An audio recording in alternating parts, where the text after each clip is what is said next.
A mummy is a person or animal's body that has been preserved after death using a technique called mummification.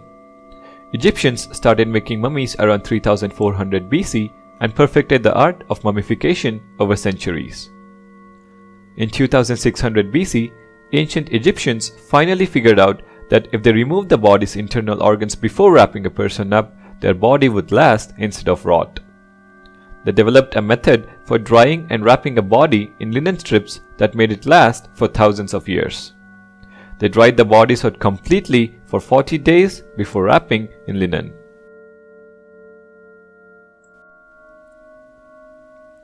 Mummy making was a big production. It employed a lot of people: embalmers, surgeons, priests, and scribes. The mummification process began in a tent called an ibu. Here, the embalmer would wash the body of the pharaoh using palm wine and water from the river Nile. A careful cut was then sliced along the side of the body, and the embalmer would remove the internal organs carefully through this hole. The brain was removed with a long stick and hook, which was inserted up the nose and pulled back out with the brain attached.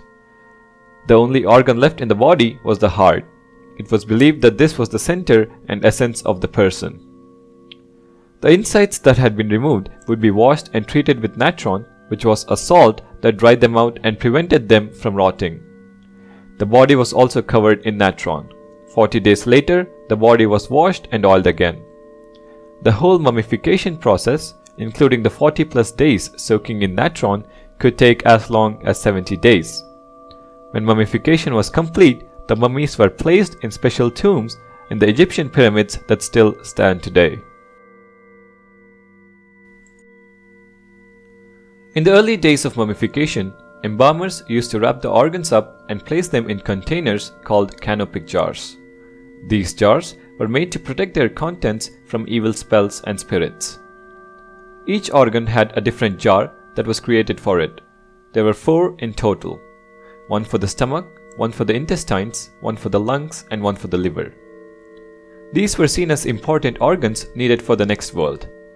As the process evolved, the organs began to be put back into the body, but only after being washed, dried, and wrapped. The jars were still placed by the mummified pharaoh so that they could provide protection as originally intended.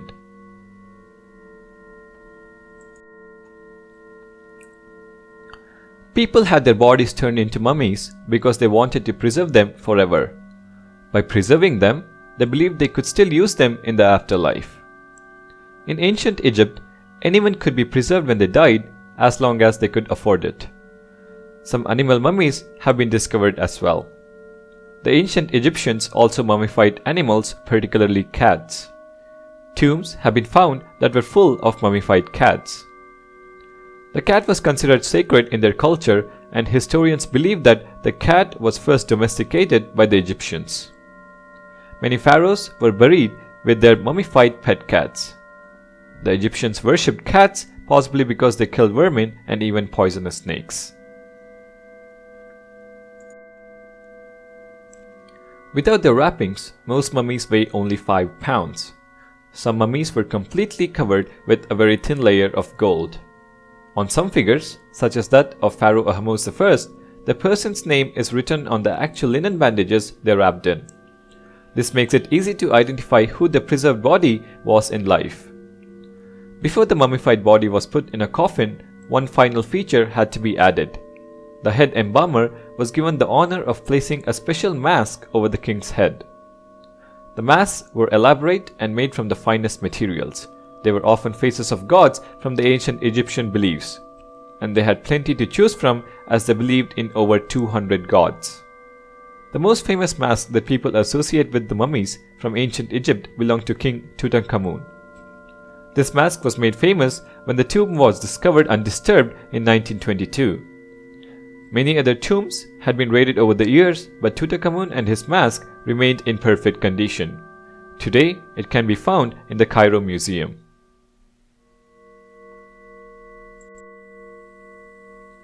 In the Victorian era in England, unwrapping mummies was a popular party event.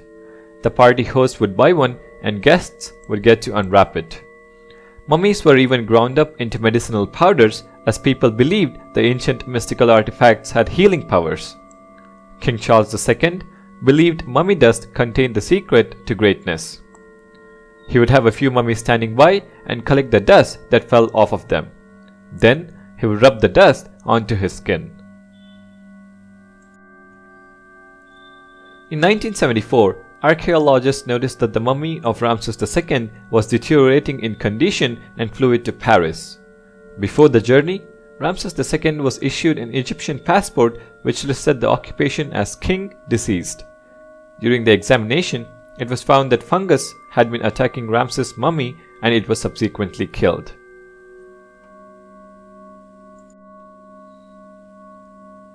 In case you have ever wondered why so many paintings of jackals have been found, that is because the god of mummification was Anubis, an Egyptian god with the head of a jackal.